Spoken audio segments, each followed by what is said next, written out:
Can music save your mortal soul? I'm going to do a little talk right now about two of my favorite subjects, classic rock and A Course in Miracles. Let's just talk about what it is. What is classic rock? Classic rock apparently started in the 80s, like 1980. I believe it might have even started in Ohio, Cleveland. There was a TV show, WKRP, in Cincinnati that was on when I was a kid in the 70s. Was it the 70s or the 80s? I forget now. I think it was the 70s. Yeah, the 70s. But anyway, radio stations began playing the classic, what they considered to be the classic canonical songs, basically, of the rock era up until that time. And basically what classic rock became was, like, from the mid-60s to the mid-90s, all of the best music that had hit the charts and probably hit the top 10, most of them. So they would have a rotation to this day. Like, you can listen to a rock station and you'll hear a basic rotation over and over again of the same, it's like the same 100 songs or same 200 songs. Now, there have been critics of this idea that there's classic, that some songs are to be, like, put in the canon. What is in the canon, what's not in the canon, right? Why do you hear certain songs and not other songs? This is a very big subject. I'm not going to actually go into this subject because I'm more interested in talking about what was happening at the time that Helen Schuckman began scribing A Course in Miracles. And we all know, those of us who have heard the stories, read some things about this, that she began in 1965. And 1965 was, mid-60s, right? So right in the middle of this very revolutionary decade. The 60s was a very interesting time. And it was interesting at that moment. I can point to two things that I know about, at least, but there's a lot going on, obviously. For example, the Vietnam War, right, was one. Another was JFK's assassination in, I believe it was 1963. It was another very important moment in the United States, but also in the world. And there were other things happening, but the two things that I really want to point to is LSD and rock music, right? Now, it was called rock and roll, and I'm going to name three artists that we all know that were very influential to the next generation. So we had Buddy Holly, who died young. We had Elvis, and we had Chuck Berry. Only one of whom was black, right? Chuck Berry. If you haven't listened to Chuck Berry is brilliant. He in many ways, he was the catalyst. Buddy Holly and Elvis as well, but Chuck Berry really, and some other artists as well. Chuck Berry was one of several in the 50s. Anyway, I'm going to really just talk about, first of all, in the early 60s, rock and roll kind of took a back seat for a moment to, like, folk music became popular. And there were bands like the Kingston Trio, for example. Bob Dylan started with folk music. He did not start with rock, even though he had played rock and roll. And he was definitely influenced by rock and roll. He started as a folk artist. And then he became a folk rock, and then he became a rock artist. And now he's considered, classic rock in the same category as, like, Jimi Hendrix and the Beatles and Stones and Creedence and all those other bands of the 60s and later. So anyway, I'm going to just talk about 10 songs. I'm going to bring in 10 songs here. I'm just going to talk about them briefly. I'm going to also put links to them in the description. If you want to check these songs out. If you don't know these songs, some of them you may know, some of them you probably have not heard too much, or maybe But I'm trying to bring in songs that most people have heard before. And I just want to, this channel has been talking about how A Course in Miracles did not happen in a vacuum.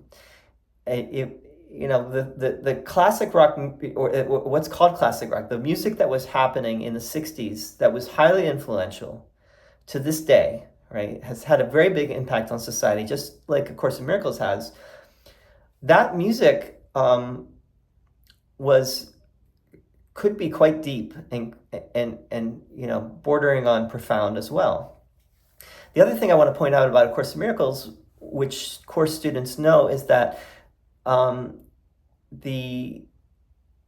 Jesus likens the course in some ways to a song, or has been likened to a song or a symphony.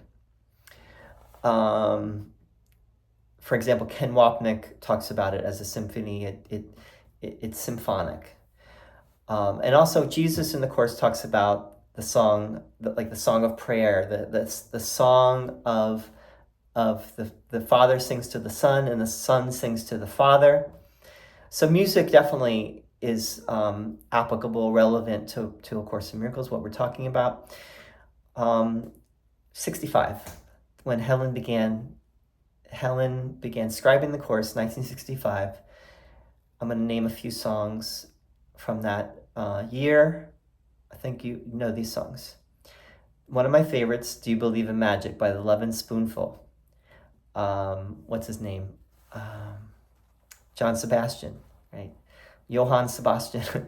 John Sebastian, the leader. He wrote the song, Do You Believe in Magic? It's a really amazing song. One of the lines in the song is, I'll tell you about the music that can free your soul, but it's like trying to tell a stranger about rock and roll. It's an interesting line.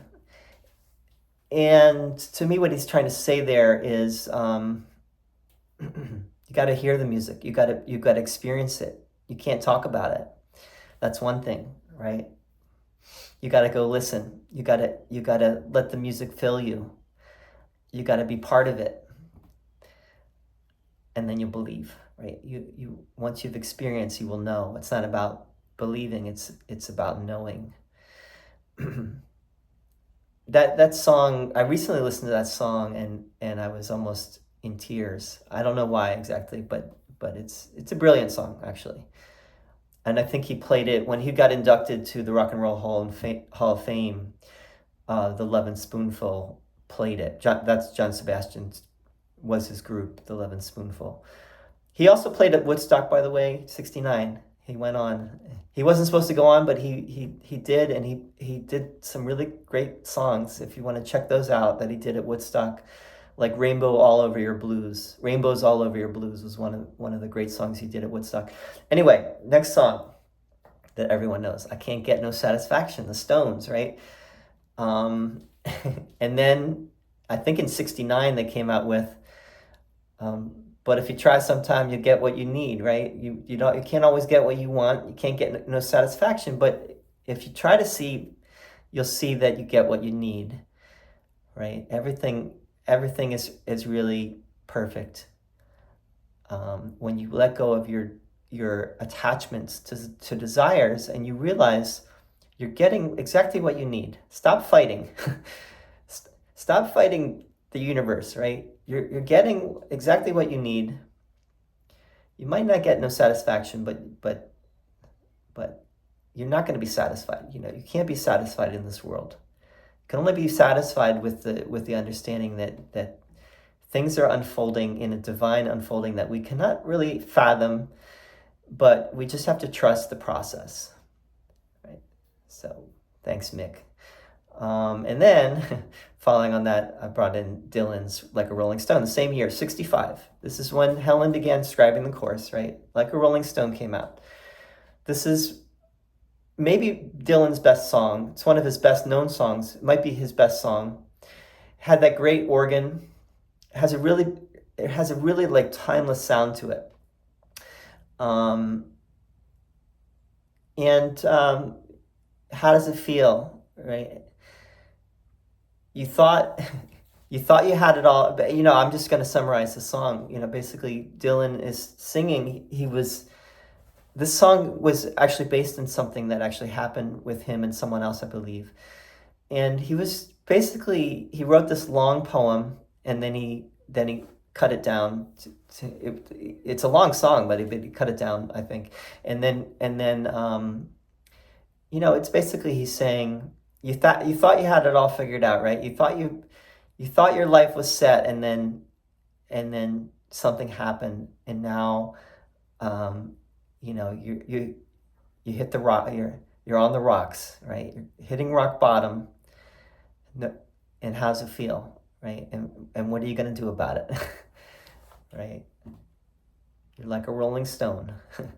you're but the phrase rolling stone, comes from that quote, a rolling stone gathers no moss. It's actually a positive thing. A rolling stone, a stone that rolls, doesn't gather moss, meaning keep rolling. Keep rocking and rolling, because you will you will find immortality. You'll gather no moss. Someone should do it. And then there's the roll away the stone, right, from the Gospels, rolling away the stone of Jesus' tomb. That's in there as well. That's why the Rolling Stone is a great name. So like a rolling stone. It's kind of a in a way it's like a put down song. But it's actually like this person is free now. Like, how does it feel to be on your own, no direction home, like a rolling stone? It's hard to read what he means there, but in a way it's like a liberating message, I believe. I'd have to look at it closely again. But next year, the Beatles, Tomorrow Never Knows. This is maybe one of their most mystical songs that they ever did. It's by John Lennon. John Lennon was taking acid, was dropping acid, LSD, and he was reading Timothy Leary's book that he wrote based on the Tibetan Book of the Dead. And I forget the name of the book. But Lennon wrote Tomorrow Never Knows based on that book. And one of the things he says in that song is love is all and love is everyone. Love is all and love is everyone. It is knowing. It is knowing. And John Lennon also had a great quote, which he was asked, do you believe in God? And he said, if there is a God, we're all it. And I think that's echoing what he wrote in that song. Love is all and love is everyone. It is knowing. Tomorrow Never Knows. I'm gonna put a link to that song as well. Break on through the Doors. The Doors were also based on basically psychedelics, because Jim Morrison took the name The Doors from the book by Aldous Huxley called The Doors of Perception, which was basically about Aldous Huxley's mescaline trip. He was writing the book when he was on mescaline, and he took that phrase from William Blake, the British poet and visionary artist from 18th century. So Break On Through was from the first album, from the Doors' first album, and it was I think it charted. It didn't chart high on the charts, but it's classic rock to this day, right? It's considered classic rock, and it's a very interesting song.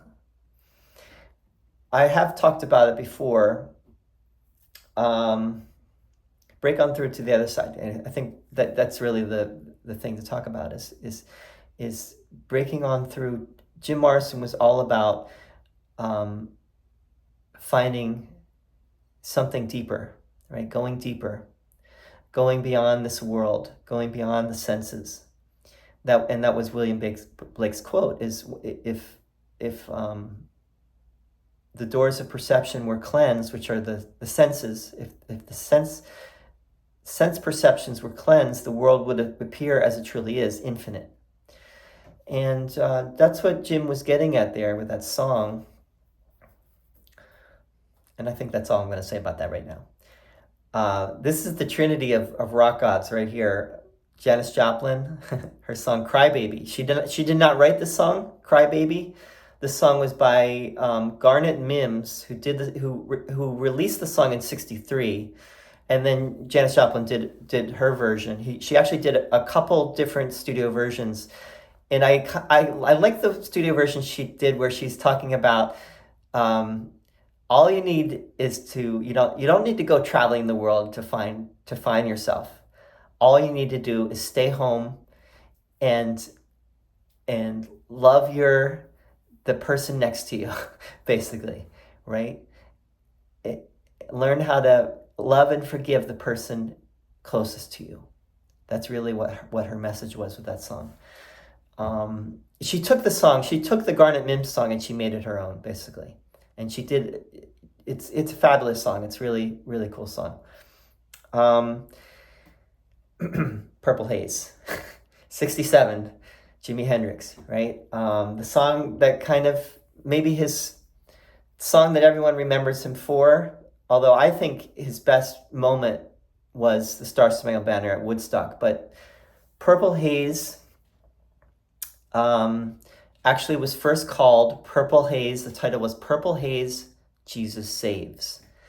And the song, apparently, at first at least, was not what it became. It was made into a 3-minute song.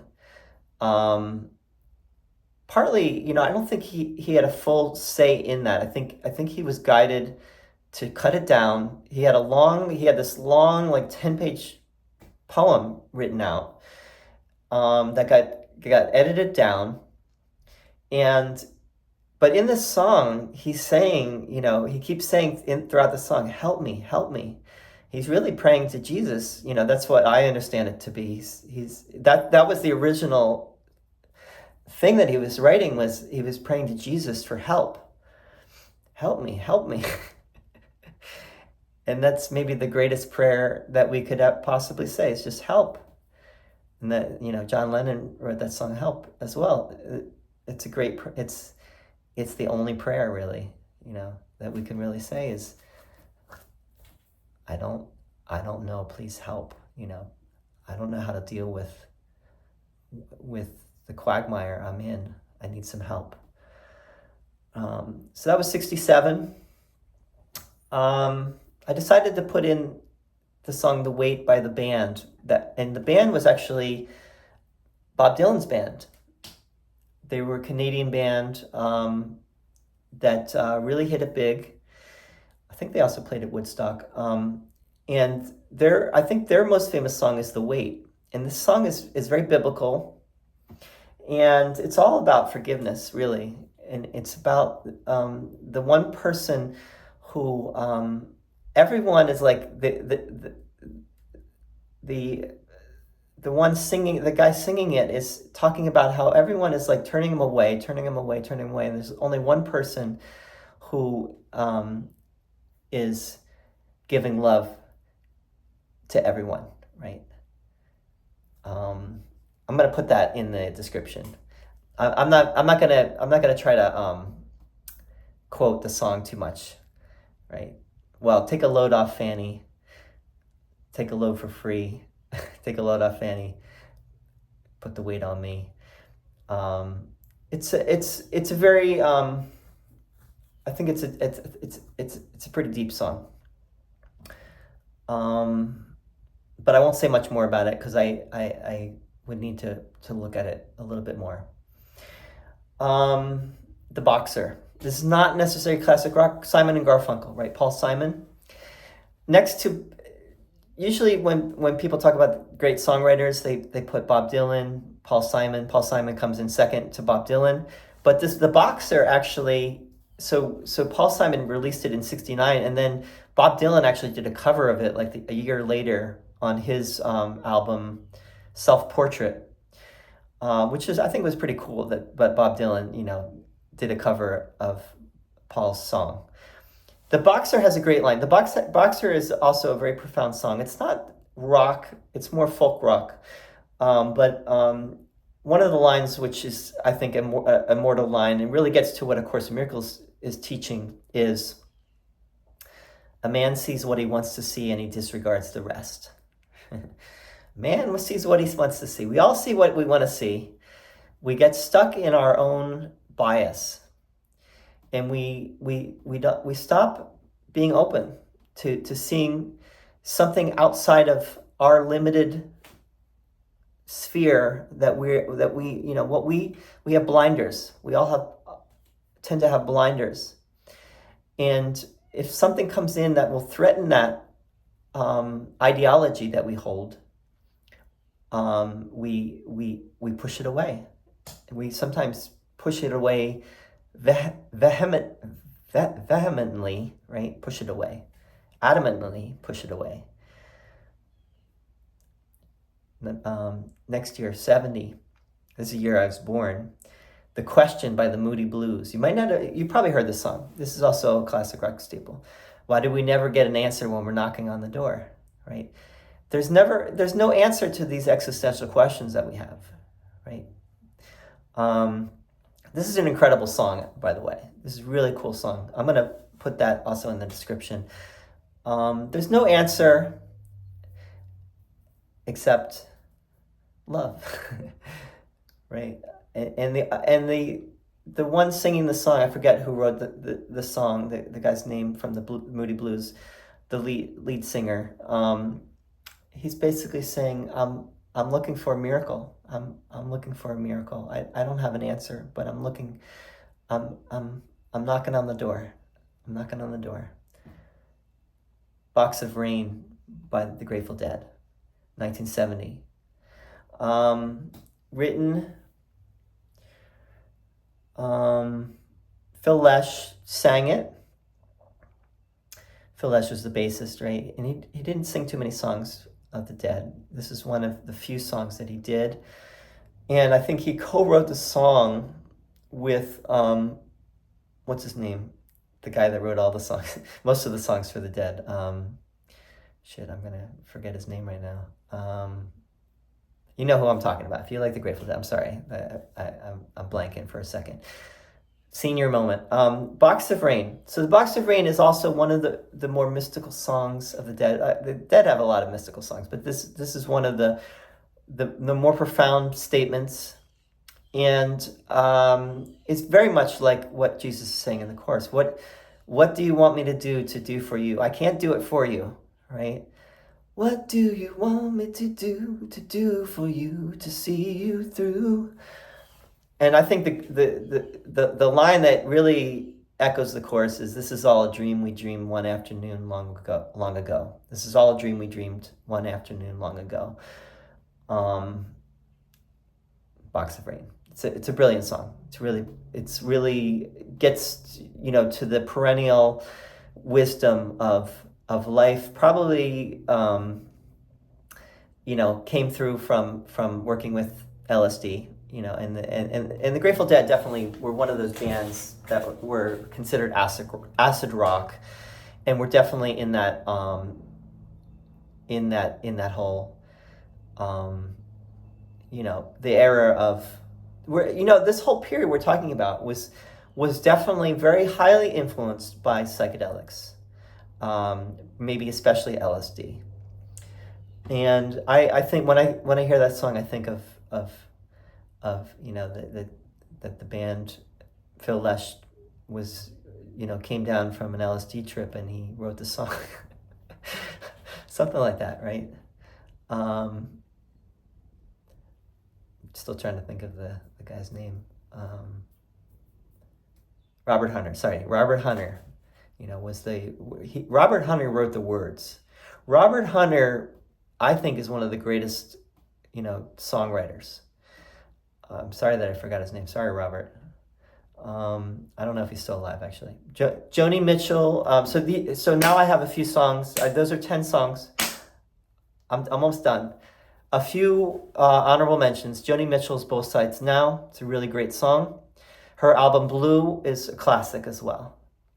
And Joni Mitchell is really in the classic rock canon as well, partly because of she wrote the song Woodstock, which was then recorded by Crosby, Stills and Nash, and they did a much more rock version of that song. I won't say much more, but anyway, Love, the band Love, headed by Arthur Lee. You got to listen to their album Forever Changes. They were an LA based band before the Doors, but also at the same time as the Doors, but right before the Doors hit it big, they were popular, and the Doors became more popular than Love. But Love is really actually a brilliant band that deserves to be listened to more than they have been, and they really didn't make it to the classic rock. You don't hear Love anymore, right? But they have some really brilliant stuff. The last song that I wanted to mention is Get Together by Chet Powers, and that was made famous by the Youngbloods and became like a 60s anthem. Come on, people, now smile on your brother. Everybody get together. Try to love one another right now. Come on, let's love one another right now. Right now. And so that's my little spiel, classic rock from the era, really from 65 to 70. And those were maybe the main years when Helen was taking down the course, when she was scribing the course, but really 65 to 72. I think the next video I'm going to do on the subject will be 70 to 76, or 70 to 75, and then 76, the year the course was published. I'll do 3 videos on classic rock and A Course in Miracles. This was my first entry and first installment. So I hope you liked it, and I would like to love to hear your thoughts, your comments. If you have any songs you want to mention, anything you want to share. Thank you so much. Thanks for listening. This was a long video, and if you listen to the whole thing, I really appreciate it. Thank you. Bye-bye.